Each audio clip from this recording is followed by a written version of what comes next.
day, lovely people, and welcome to Africa in Retrospect. I'm your lady, Great. You know, it is very important to make a will, whether or not you have many possessions and money, because if you die without a will, trust me, there are certain rules which dictate how the money, property, or possessions should be allocated. But this may not be the way you would have wished your money or possessions to be distributed. And with me to walk us through the making of a will or dying testate is our very special learned lawyer, Kwabena Boateng from Ghana. Good afternoon, sir. Lawyer Boateng. Solo, Beniala, so company, Solo Beniala, so company, Melmusum, Melmuguya, Solo, the Yumyataba, Cosum Matavia.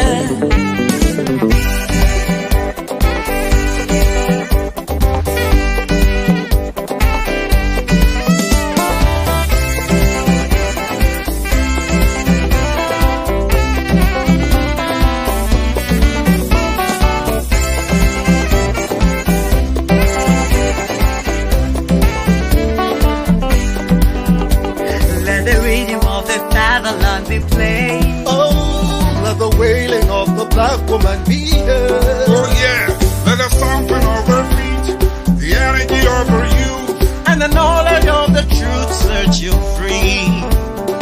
Yes, I shall never kake. Oh, I cash the Yesaya. Babu Amin la episode tonight. Ose, Ose, Ose, Ose, Ose, Ose. Hear the voice of Africa. Be the voice of the voice of Africa, bring a change.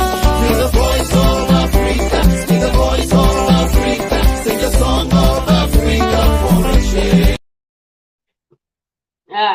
Good day again, lovely people, and welcome to Africa in Retrospect. Today we are discussing with Lawyer Boateng about making a valid will, or what it all means for a person to die testate. Good day, Lawyer Kwabena Boateng. Good day to you and all our cherished viewers. Yeah, we are so privileged to have you yet again on our interesting discussions on family law. And I believe that many people enjoyed our last discussion, like our previous discussion on interstate succession law. So they are looking forward to this discussion today about making valid will. So thank you so much for honoring our invitation again. So please. I'm happy to be here. I think many people know you already, but please introduce yourself for the benefit of those who don't know you or those who haven't seen you on Full-Time Boss TV yet. Very well. My name is Kwabena Boateng. I'm a lawyer by profession. I practice in Ghana, particularly the capital city, Accra, and then also Kumasi. Thanks again, sir. So please tell us about testate succession, if I'm right, or what happens when a person dies testate, as you lawyers describe it. Okay, so as we indicated in our last session, we reiterated that if a person dies not leaving a will, the person is said to have died intestate. If a person dies leaving a will, that person is said to have died testate. So today we are looking at testate. That is when a person dies leaving a will. We will also look at what a will is, and then how to make a valid will.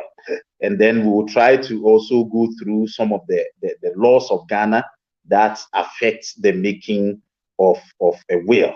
A will is a legal document, and for that matter, it is affected by some statutory provisions. The law requires that a will is made in a certain way. The will must conform to a certain pattern, some very essential features must also be seen in that document purporting to be a will. Otherwise, it will fail to be a will. And when it fails to be a will, then regardless that you left something purporting to be a will, you will still be said to have died intestate. So when you are making a will, you make sure that you make a proper will. Otherwise, you are as good as somebody who did not make a will at all, because it will mean that the administration of your estate will have to revert to intestate, which will mean that you left nothing in the nature of a will. So we will look at all those essential validities which the law requires that it is present in the making of a will. So first of all, what is a will? We may all have our understanding of will.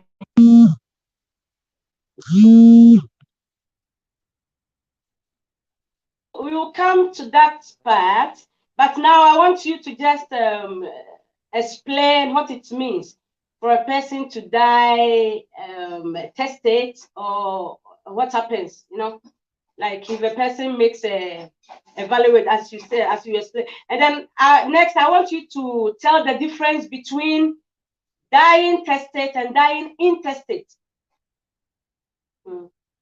Okay. Oh, okay. I think our lawyer is out of the studio. He'll join us shortly. So please bear with us. As I said earlier, it is very important to make a will, whether or not you have many possessions. It doesn't matter whether you are a poor person or you are not a very wealthy person. No, because if you die without making valid will, your property might be distributed in a way that you'll not be pleased about, so which might affect your wishes. So try as much as possible to make valid will. I don't know if our lawyer is back. Yes, I am back. So I didn't get your question. Welcome back, sir. So yeah, I as I said earlier, please, we will get to what it means to make a valid will. But first of all, I want you to tell the difference between dying testate and dying intestate, like to tell the difference between both. Because if you are quite confused about it, so if you can give more details about dying testate and dying intestate, and then after that you can tell us about valid will, and then who can make it, like who can make a valid will.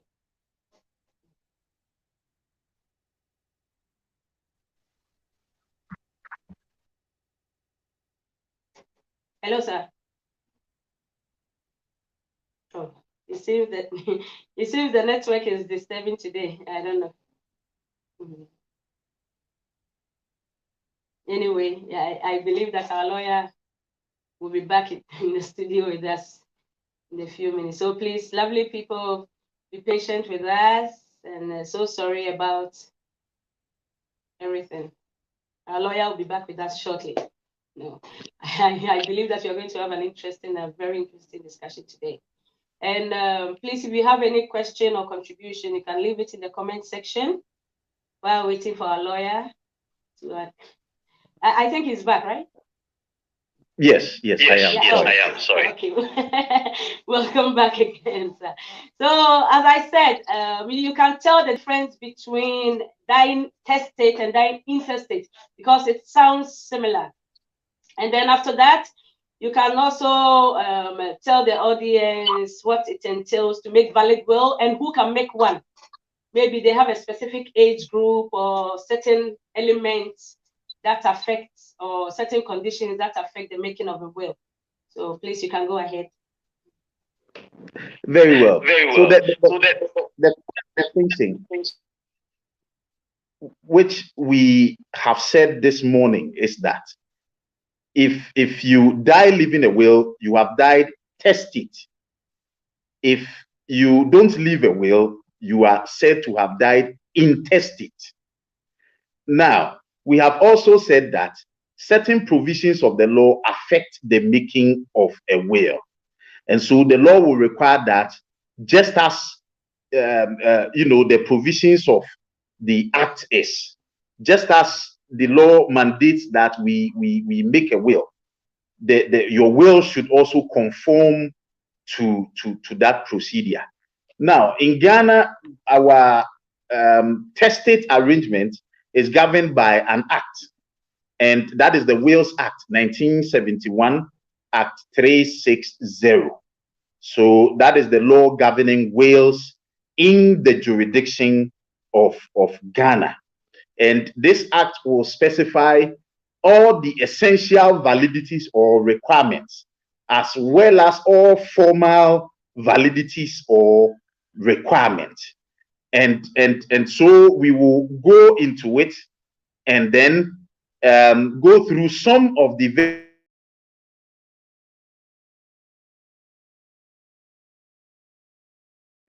now in Ghana, a person will have to be 18 years or above to be able to make a will. So that if you are not 18 years and you purport to make a will, your will is not valid. You must be 18. It may sound very unfair to people below that age, but that is the law. It has its own jurisprudential reasons, which we may look at.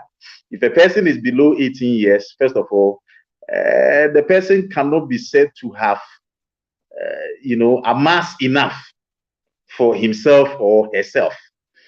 And most importantly, it is presumed that the person may not even know who to leave his estate for, because at that age, the person is only governed by emotions and infantile feelings, which may not properly help the person to exercise proper judgment as to who should benefit from the estate of the person.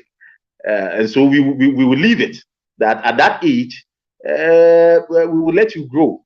At least when you are 18 years, you would know how to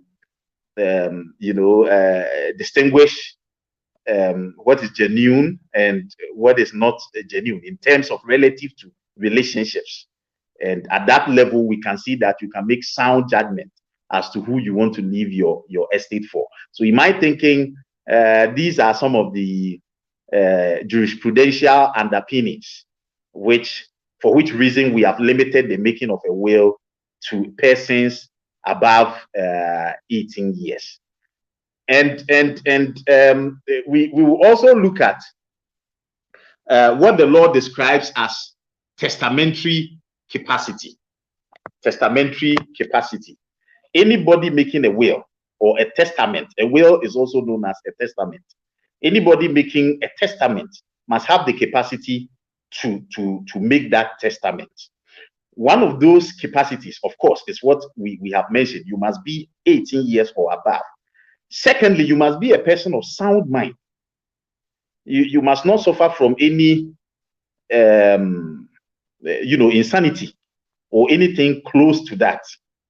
Having said this, let me be quick to add that the law also recognizes that even mad people have a period they call lucid period. There are periods that they are sane, only for a while though, but within that period, they are said to be sane. And at that period, they can contract, they can enter into legal agreements and contracts if the evidence is clear that at the time that they entered into that contract, they were in that same period, even though they are people medically known to be insane. But the law is that you must be of sound mind. You must not suffer from any, mental derailment. So that if a person makes a will, and at the time that the person purported to make the will, if the person suffered from any infirmity that affects the mind, that person cannot make a valid will. Lawyers, we have a way of putting this to test. When very old people come to our offices to make a will, usually they are aided by people, because in Ghana and maybe for cultural and other reasons, people make wills when they are very old. I do not know. It's a very bad way to go, but that is what happens in our part of the world. So they will usually come very sick and frail, and aided by people. So sometimes you cannot even tell whether these people who are aiding this sick person are people who do not have peculiar interest in the estate of this person. So that if you are the one holding the hand of a very old woman or a very old man to go and make a will, at that time you are said to have a lot of influence on this person that you are bringing. And people at that age usually also suffer from certain infirmities in relative to their minds. So what I do, particularly in my office, I mean, I've had a very old man who I suspected not to have his mind intact. What I did was that I read his own will back to him. So I said that, old man, you said you are giving your house here to this person. He said yes. And then your house at this area too should go to this person. He said yes. Then I asked him, so what about the Confanochi hospital? He said yes, that one too I'm giving to my wife. So immediately I realized that there was something wrong, because how could he become the bona fide owner of Confanochi hospital?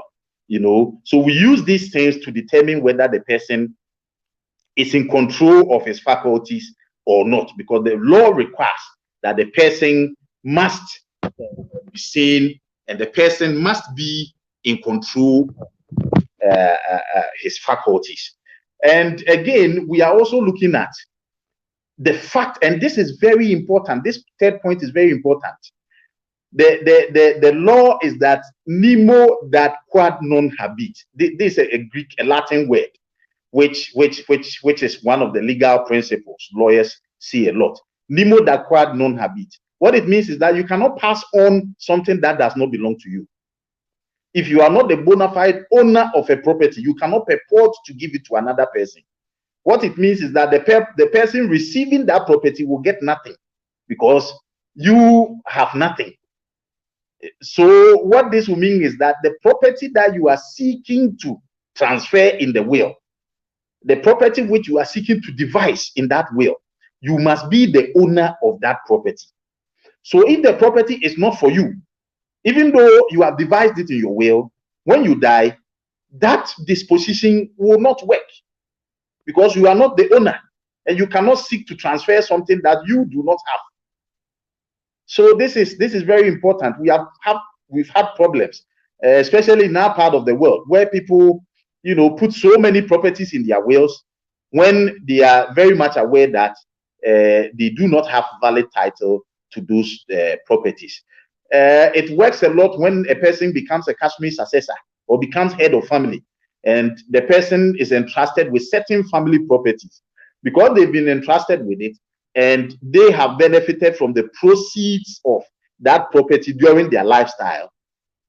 When they make wills, they put those properties also in their wills, forgetting that these are family properties. And when they die, it becomes a big problem between the family and then also the beneficiaries of the said will. So it is important to note that one of the requirements of making a will is that you must have capacity in respect of ownership of the property that you are seeking to transfer. If it is not for you and you go ahead to put it in your will, fine.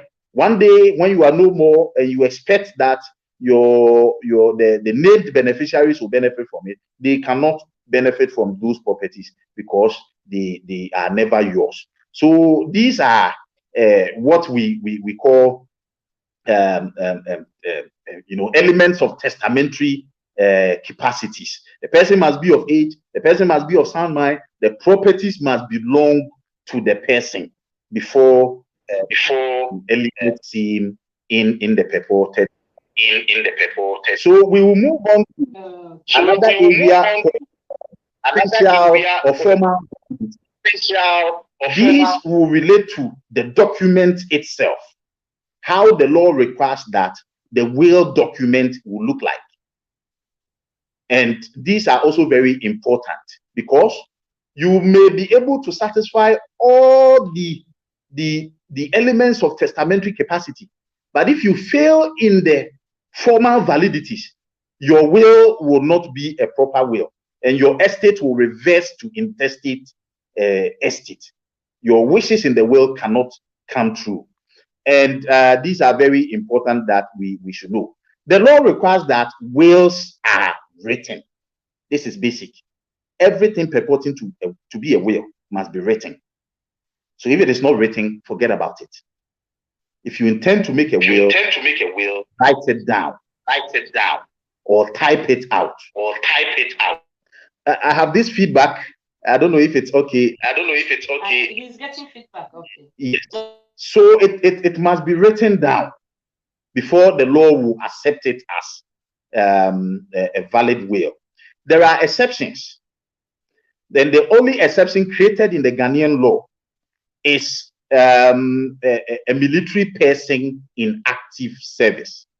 If a military person is at the war front or he's in active service, because their work is such that there are so many uncertainties, even regarding their lives and survival.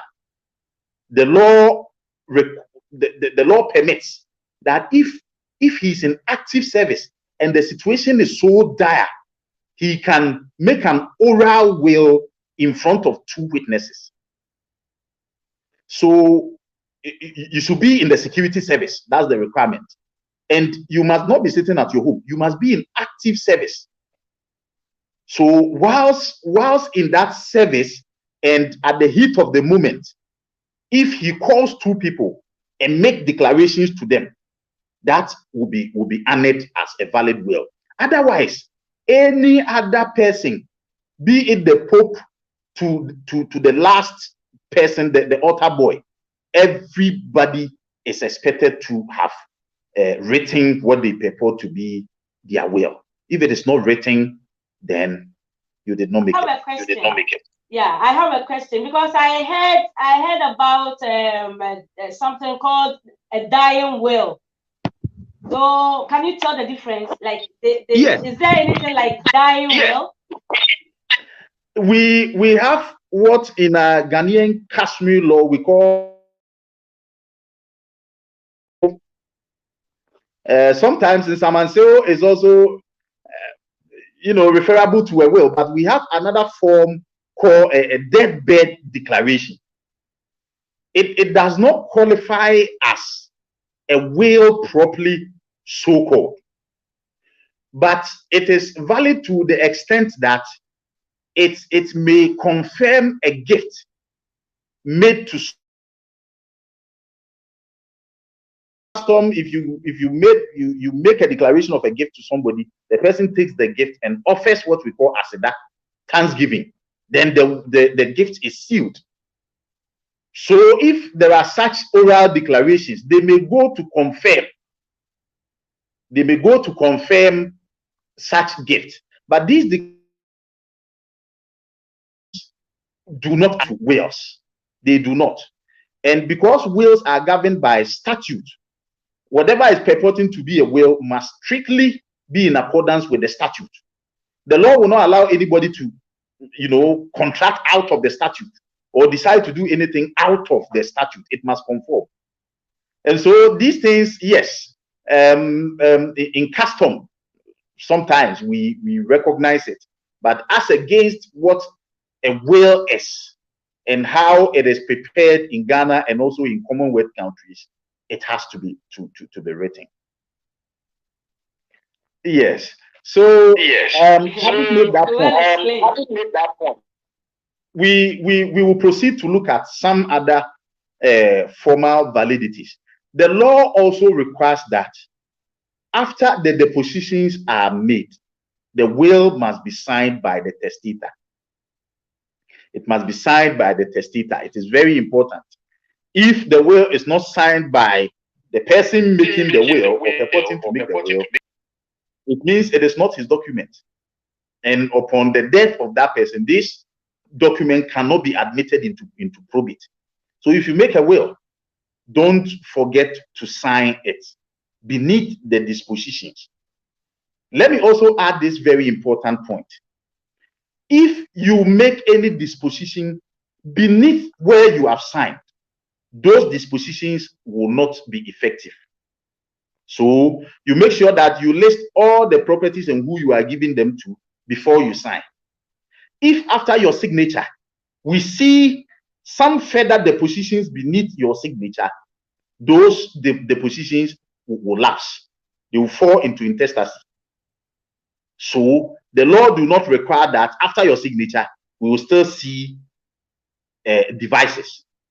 Make all your devices and sign beneath, under the devices you have made. So you sign at the bottom of the list you have made, the depositions you have made. You sign beneath it. The law also requires that witnesses also sign your will. If you sign and then it is not attested by witnesses, your will not be a will. And these are things that can be done, in our homes, because the law do not require that wills are made by lawyers. No, there's no such strict rule. Everybody can make a will, provided that it follows with the things that we are seeing. If you take a pen and a paper and you write it down, it is valid. After you have written all the depositions and you have shared all the property in according to your desire, you sign beneath the depositions as testator. And then you also find two witnesses to sign. The laws of Ghana requires that two witnesses signs a will, so that if it is just one witness, your will not be valid.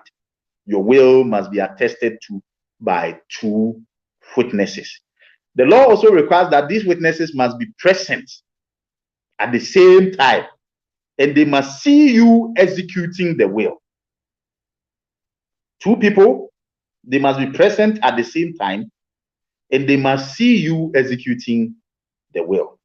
So what it means is that if you call one witness, the witness comes, signs, and go away, and then the next day another witness comes and also sign his part and also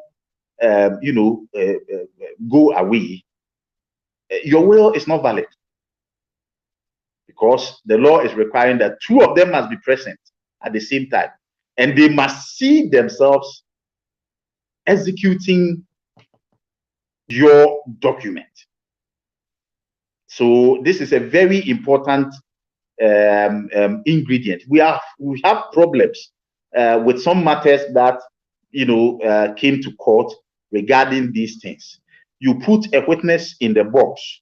This witness is purporting to be the witness of a will, and then you cross-examine the witness.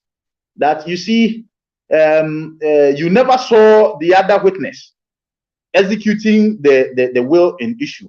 Then you will say, yes, as for me, I was in my house when the testator called me to come and sign.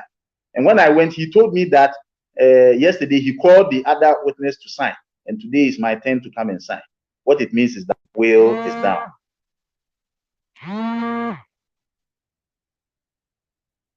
Thank you very much. So, lawyer, we will take time to read some of the comments we've received from our lovely viewers. And I see Sister Amelie Williams, Beatrice, Hero. Thank you so much, wonderful people, for joining us on this interesting discussion. I think Beatrice wanted to know what constitutes a valid will, but I think you've already explained it. And she also asked, when is the right time to make a valid will? Is there any right time to make a valid will? You said if a person is up to, I think if the person is more than 18 years, right? Like 18 years old and above, the person can make a valid will. And she also asked, can you write a will without a lawyer? Yes, I think our law has just explained that you don't really need a lawyer to write a will, but you can do it yourself. And then in the presence of two witnesses, it can be signed. And Hero is also saying that God bless you, Lawyer Boateng, for having time to explain things to us in detail. for people like us. Thank you so much. We all appreciate you, Lawyer Boateng. And Sister Annalyn Williams, he also says very knowledgeable. Yes, he is. He is very knowledgeable, and I always have enjoyed our discussion with him. Yeah, thank you. It seems our lawyer is having issues with his network, but he'll get back to us shortly, and maybe answer Beatrice, give more details about Beatrice's question regarding if a person can write a will without a lawyer. But I think you've given enough explanation. Yes. Yeah. So please, lawyer, you can go ahead and give more details about the elements of will. I think she needs more details on that, on the elements of will, of a valid will. Sorry. So if you can just name the points again about the elements of a valid will. Very well. Very well. Let me before that, let me read this point. Okay. That you can make your own will. You can make your own will, except that it must conform to the law. And so if you don't want any problem, then you would let a lawyer rather do it for you, because the lawyer is presumed to know the law, and he will prepare it in accordance with the dictates of the law. Otherwise, you may not be able to know all these nitty-gritties I'm talking about. For instance, you may list all your properties and name whoever you want to give them to, and then you sign. Then after you sign, you remember that, hey, I have one property B somewhere.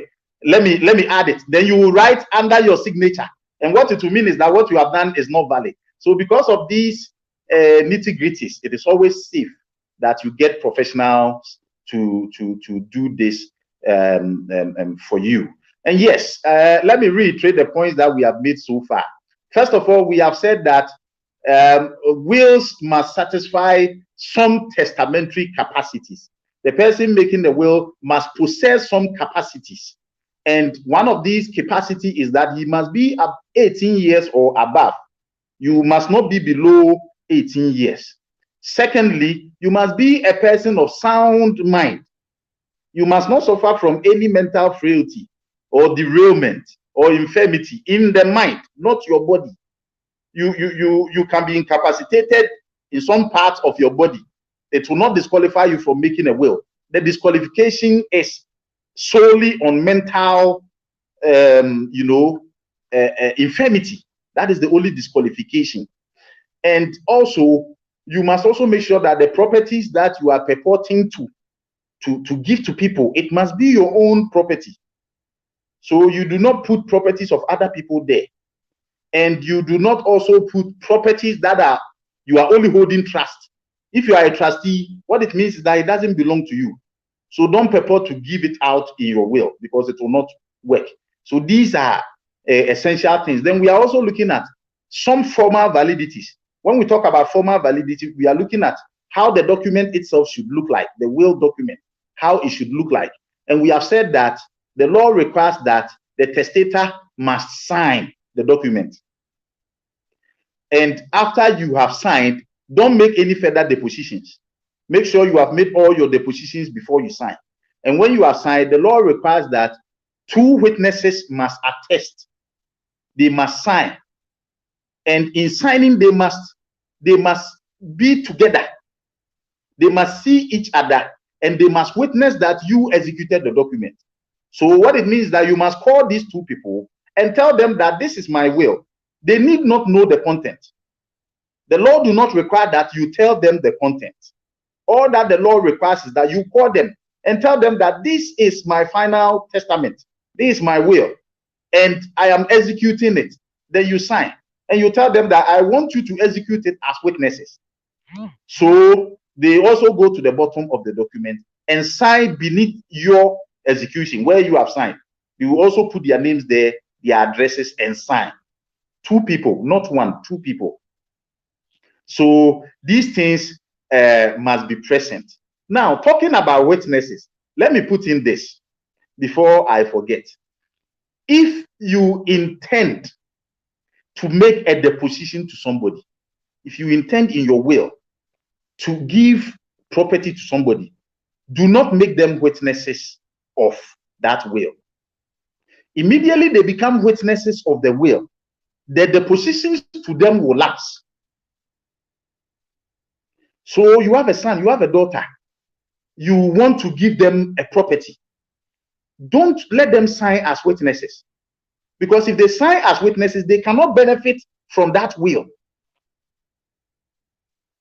It's very important, and these are the reasons why you must see a lawyer to make a will, because I'm sure you didn't know this. you love your family so much, you want to give them property, and because of that you think that when you call them to witness the will, it will give it more reinforcement. That is not the case. They can become executors of the will, and I will come to executors. But as for people who sign as witnesses, do not let them. Don't let them. If they sign, immediately they sign, it means all the properties that you mentioned that belonging to those people that signed will fall into the residual clause or will go into intestacy. So that's something that we should all take note of. So yes, two people must sign. If the testator cannot sign, somebody can sign for and on behalf of the testator, but in the presence of the two witnesses. So we've had occasions where people suffer from stroke, for which reason they may not be able to hold a pen and sign. Somebody can sign for and on behalf for them. That was my next question. Yeah, I wanted to ask that how do you make a will for someone who lacks the mental capacity to do so? So thank you for addressing it already. Please go ahead. Yes. So we are now talking about people who suffer from maybe stroke, or there are some people who cannot. They may have lost their limbs or something. They are unable to write. So we are not talking about people who have lost their sanity. We are talking about people who cannot write. There are people who shake so much that they are unable to hold a pen. And there are people who may have also lost their hands. They can't hold a pen. Somebody can sign their will for them. So you sign for the person in the presence of witnesses, so that if these witnesses do not see you signing for and on behalf of the person, the will is not a valid will. Yes. So wills can be signed for, but it must be signed in the presence of witnesses, so that if there's any dispute and the matter comes to court, these witnesses will come to court and say that, yes, we were present. He called us. And when he called us, we were together, sitting in his room, when he instructed, this person to sign his will for him. And after the person signed, we also signed as witnesses. So then it will be valid. Let me reiterate that these witnesses do not need to know the content of your will. It is not advisable that people, especially people with close proximity in terms of relation or interest, to know the content of your will. Their duty is just to know that this is your will, and then they will sign it. They need not know the content. So these are very important things. And I'll say again, if you intend to give property to anybody, don't make them witnesses of that will. Otherwise, the disposition to them will lapse. Thank you very much, lawyer. I think somebody has a question. Beatrice Apiachel, she has a question. She says, if a polygamous man dies without a will, how will his properties be shared? I think you even answered this question last week, yeah, but maybe she was not around. Yeah. So please, if you can try to address her question. I think she's asking if a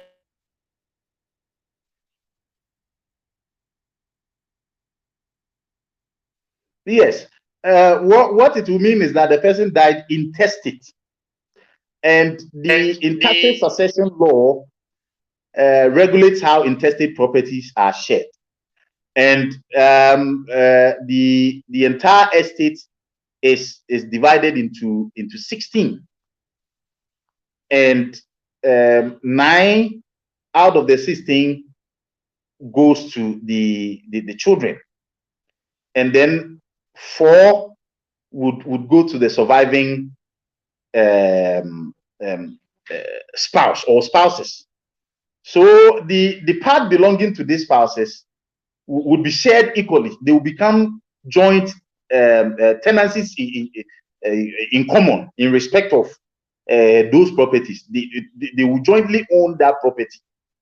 That is the proportion belonging to the spouse as dictated by statute, because the percentages are already shared by statute. So regardless of the number of wives, they will hold that portion, that proportion belonging to the spouses. They will hold it as joint owners. And usually what happens is that those who have money will buy the other person's house, because it may be just one house.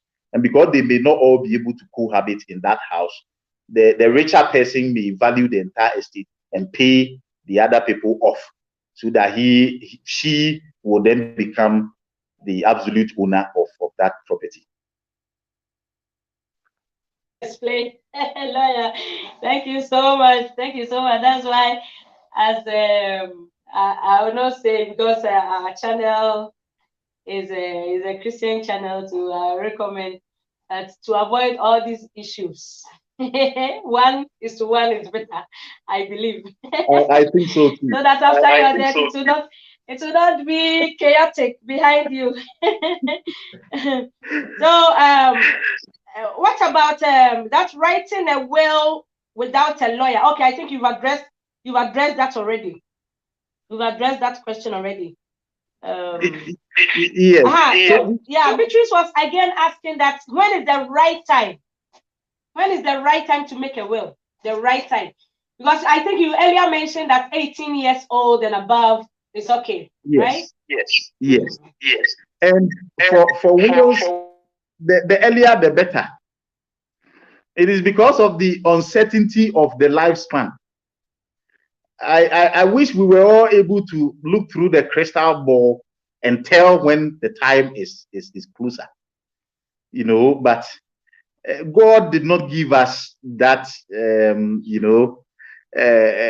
divinity power. So we all do not know when we get close to the end of our time. And so it becomes expedient that immediately you have become possessed of certain properties, and then you have loved ones, especially children and other relatives who are dependent on you. You take steps to make a will, so that should in case anything happens, matters can be taken care of at that level. It can get very worse when you have no arrangement in respect of a will. Families and children and spouses, it can get very bad. So the earlier the better, I would say. And somebody also has a question. He's asking that what if he has kids late, and then after making his will, he decides to make amends? What happens to that? Yes, in fact, it was one of the elements we're going to look at today. Wills can be amended. In fact, you can make what we call a codicil. A codicil is like a mini will. So you have your main will, and then you get some other or you change your mind. You can make another will. That will is called a codicil, and it is read together with the main will. So a codicil is another document. That document is also executed in the same way as we make a will. So the codicil is a will on itself, except that it is supplementing a bigger will. Otherwise, anytime you change your mind, you can make an entirely new will. And when you die, we will look at the latest in time. We will look at the latest in time, and then the latest in time will amend all previous wills to the extent of inconsistency. So if there's any inconsistency, we take the latest one. So if you made a will 3 years ago and you gave your house to one person, Then after your death, we see another will. And that will is latest in time, maybe 2 years ago. And you have given that same property to another person. And then just last year, you made another, we saw another will. And then in that will, you have given the same property to another third person. To the extent that your latest will is inconsistent with the previous ones, we take your latest will because it is deemed to have overridden or amended all the previous will. But to be on the safer side, what we do as lawyers is that when we prepare will, we make a categorical statement that this will, overrides all previous wills made by me. So that it is clear that if there's anything anywhere else, this one is said to have overridden it. So to be on the safer side, that is what we do. Otherwise, anytime you become possessed of a property, you can make a codicil. And that codicil will refer to the main will and will be read together with that will. So it is like a supplementary document. But the catch is that it must be executed the same way as a will is executed. The testator must sign under the positions. 2 witnesses must sign also beneath the positions. These are the requirements. So if we have time, we may also look at executors. Executors are very important when it comes to wills.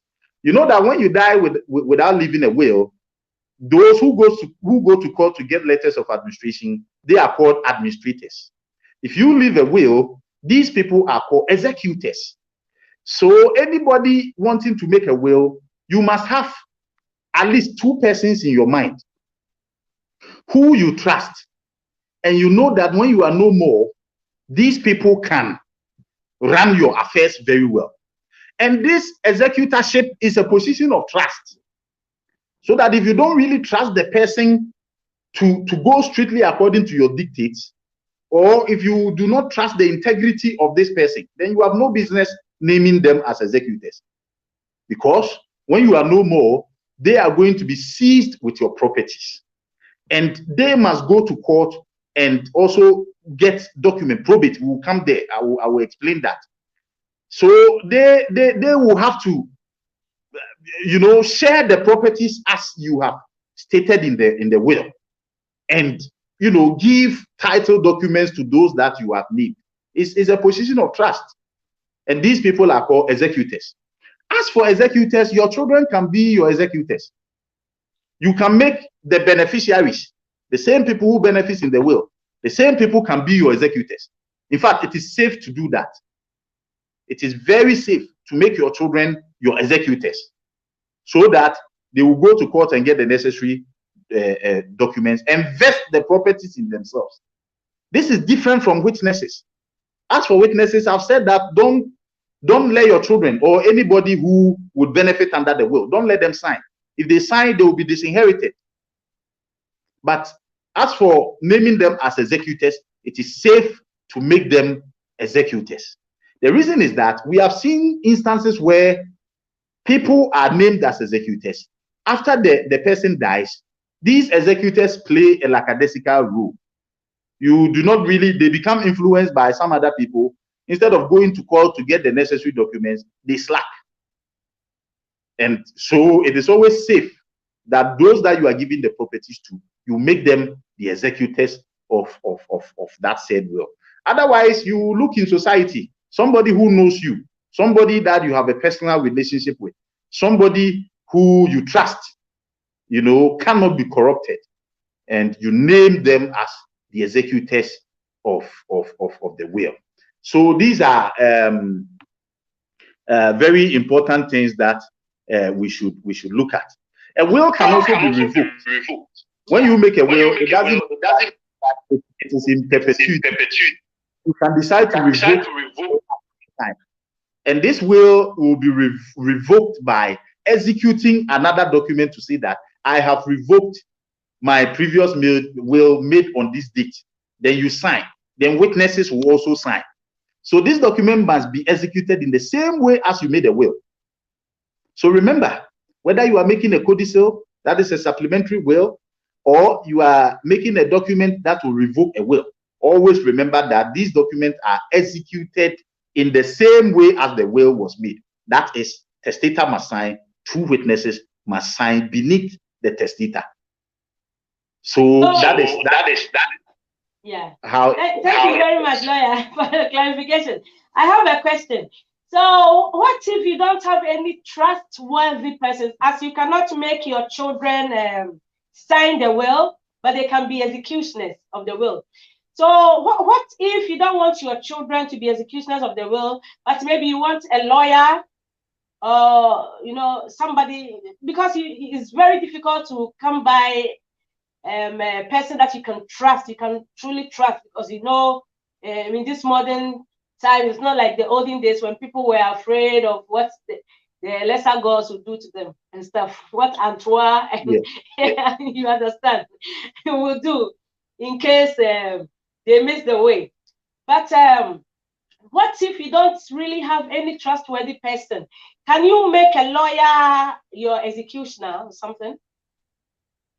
Yes, a lawyer can be an executor, but that goes beyond the usual lawyer duties. It will mean that this lawyer must actually be a personal friend, and the trust that you have in this lawyer must go beyond the normal client-lawyer relationship. So the only qualification is that you should trust the person to want to devote time to put things right when you are no more. Because the point is that an executor may not necessarily have interest in the will. So what will make this person stop whatever he's doing and take charge of all the properties that you will leave behind, prevent people from dissipating your property, and get time and go to court, and get probate, and get time to attend meetings with beneficiaries and families, and share the property according to it's time consuming. And sometimes it is even financially costly, even though the law says that all his expenses can be taken from the estate. Because of that, some executors actually dissipate the estate. Instead of doing the right things, they rather engage in some other things that will be expensive to the estate, because they know that at the end of the day, whatever expenses that they need will be taken from the estate. The other point is also that when you are no more and somebody thinks that you named a property that does not belong to you, that person will sue the executors, not the beneficiaries.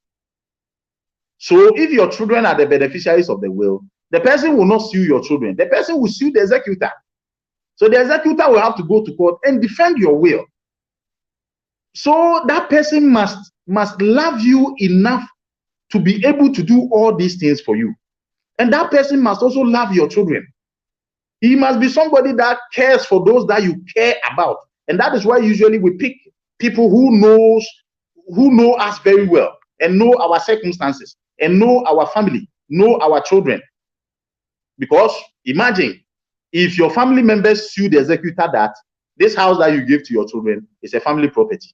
It belongs to the family, so you cannot give it to your children. The executor will have to go to court and for years stay in court and fight and defend the will. So if this person really did not matter so much to the person, why would they want to honor? Because some of these things, they are very solemn. We do it in honor of the departed beloved person. So I've seen a lot of executors saying, all the stress that these executors go through is up here in the memory of the friendship or the relationship that they had with the person when he was alive. And so they would want to stand and defend whatever this person has put in place. And that is why we choose people of trust. It's very important. So yes, a lawyer can be your pastor, and any person of integrity that can be an executor. Now, if time permits us, I'll go ahead with what we have.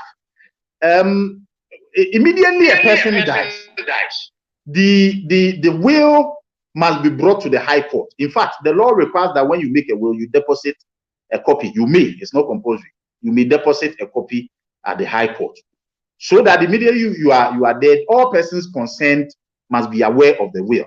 They will attend the registry of the High Court for the will to be read. When the will is read, the executors will take charge and then go to court for what we call probate. They will go for probate. Last week we said that if you don't leave a will, we go for letters of administration. But if you make a will, we go for probate. So intestate is in respect of letters of administration. Testate is in respect of probate. So when they go for probate, then it will give them the power to now share the properties as has been mentioned in the will. Now, the last document that they will do is what we call vesting assent. The vesting assent is the final document that will entitle the beneficiaries to the property. So after they've gotten the probate, the vesting assent will be in the name of the beneficiary. So it is in the vesting assent that they will name the child that you give the property to as the owner of that property. And from that time, that child or that relative of yours whom you give the property to will then become the bona fide owner of that property. So these are, how testate arrangement is like. The testate arrangement also, admits caveats. Immediately you become aware of the will of somebody and you think that a property has been named in there which belongs to you. You don't sit down. Immediately you must caveat. You must caveat the probate from being taken. Because if you allow the executor to take probate and then they vest those properties in the beneficiaries, it may be too late for you. So you caveat and then you issue a writ against the executors that no, this property is a family property. The deceased was only a trustee for the family. So in his will, he cannot purport to give that property to his wife and children because it still remains family property. You must caveat and you must issue a writ against the executors for that declaration to be made. One very important point that I will also make is the fact that if a person names a beneficiary in a will and the beneficiary dies before the testator, that property also lapses. If you name somebody in your will, you give property to somebody in your will, but that person dies even before you die, that disposition lapses. Some people make wills and they don't change the will. So at the time he made a will, probably he had a son called, let's get a hypothetical name, called Charles. And then Charles dies before his father. And his father did not take the opportunity to change the will or never changed the will till, he also died. It will mean that the disposition to Charles has lapsed because he died before the testator. It is only people who survive the testator that benefits from the will. If you die before the testator, the disposition to you lapses. So it will go into residual clause. I will come and explain the residual clause. But it will lapse. It will mean that the property never went to Charles. Lawyer. The only exception. It's getting more interesting. This discussion is getting more interesting, but our time is up, unfortunately. It's getting more interesting. So if we can have part two, then you can explain in detail. Very well. Yeah. Very well. Because it's getting all details are coming out. In fact, I've really learned a lot today. Wow. Things I never knew. Sure. Yeah. I've really learned a lot today. We even have more questions, but I think we have to keep it for another time because it's already, our time has really elapsed. Edwin, Oemi, Elijah, they all have many questions, but I think time will not permit us. So please, sir, if you don't mind, let's have part two of this discussion so that you can address, because I noticed that it entails a lot. I thought it was just some shallow this topic that we are going to discuss. I didn't know that it entails a lot. So thank you very much for your time again, sir. So please extend your greetings to loved ones, and we'll continue another time, or maybe next week. I'll do that. Please. Thank you very much.